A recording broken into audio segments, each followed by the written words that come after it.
musician, and today I want to give you a few techniques to teach you how to make a dark kind of Wu-Tang Clan style beat. This is still a work in progress, but I wanted to dig into it because I think there's some fun stuff here that I wanted to show you. So let's listen to the song first, and then we'll talk about some of the things going on. We'll listen to the first quarter of it, half of it.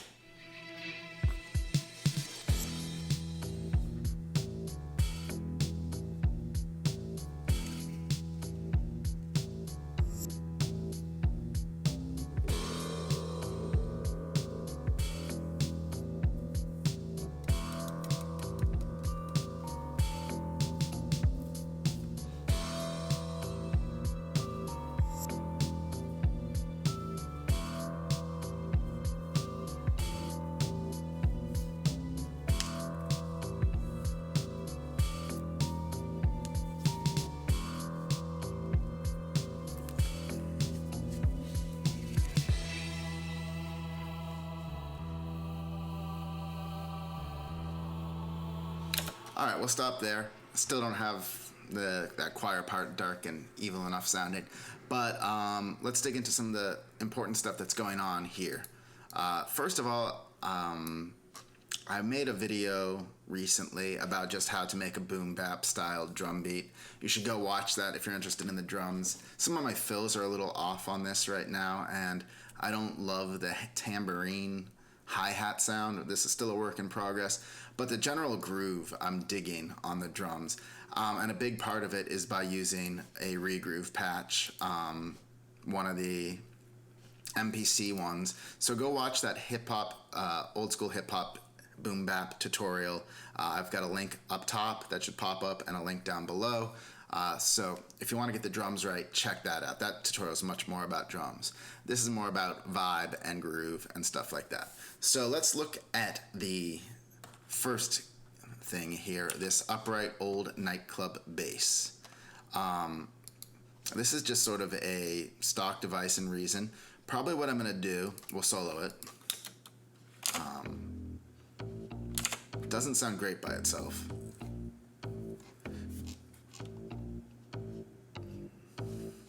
But with everything,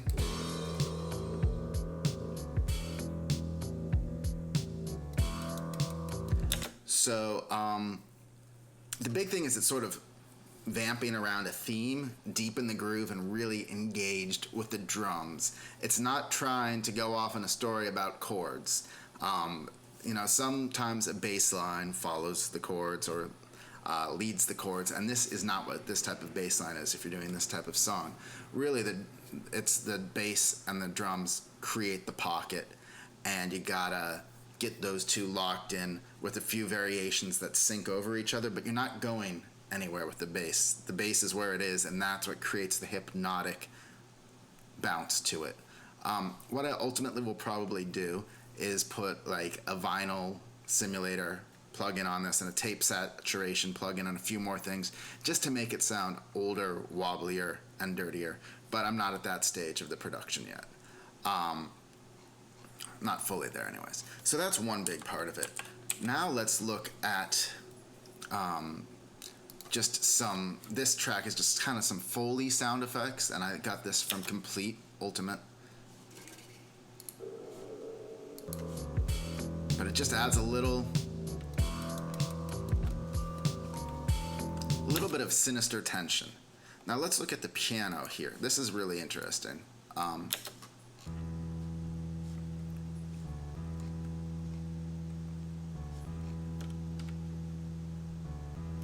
So I don't believe I still have the original piano track here.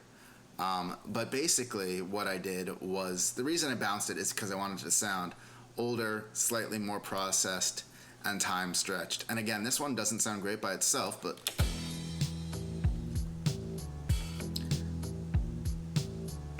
I want it to intentionally sound like it's a sample being triggered, even though I played it live.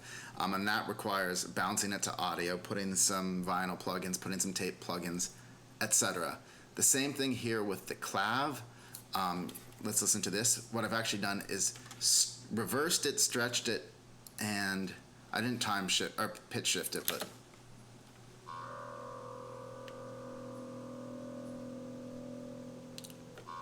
and now let's listen to that.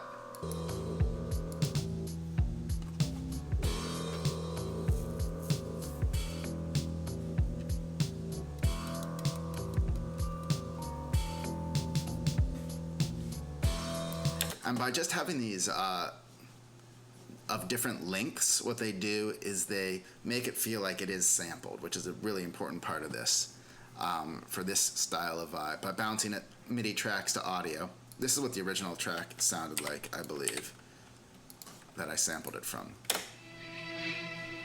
Nope, I lied. So that is actually this part here.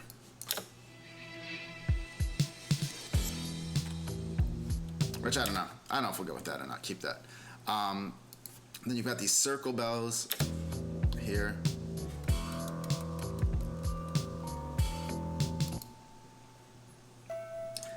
Just really degraded, like they came from somewhere, sampled from somewhere. Sinister, not super melodic. And strings.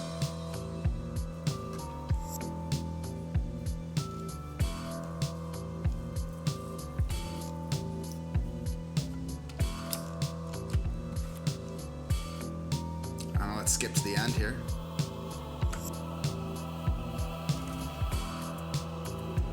Some percussion. I don't know if the percussion really belongs. Still a work in progress.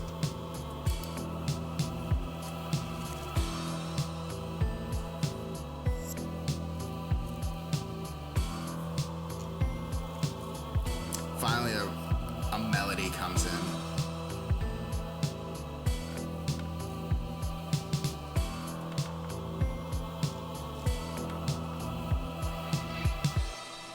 Another thing I just want to point out is I like to do my crashes as wave files as opposed to being samples that I trigger, because this way you can time stretch them, and sometimes you want a really quick crash, sometimes you want a really long crash. Anyway, I hope you've enjoyed this video on making a sort of sinister, dark Wu-Tang type beat.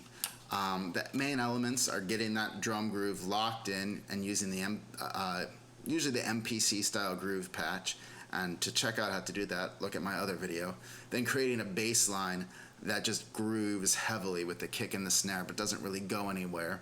And finally, it's about taking a lot of sounds and processing them into bite-sized chunked samples that are degraded and kind of stacking them in places that their sampledness is noticeable, is just slightly less than noticeable, but the fact that they're sampled actually contributes to the groove. So I hope you enjoyed this. If you did, be sure to like and subscribe for more great videos on producing music and on Propellerheads Reason. Thanks.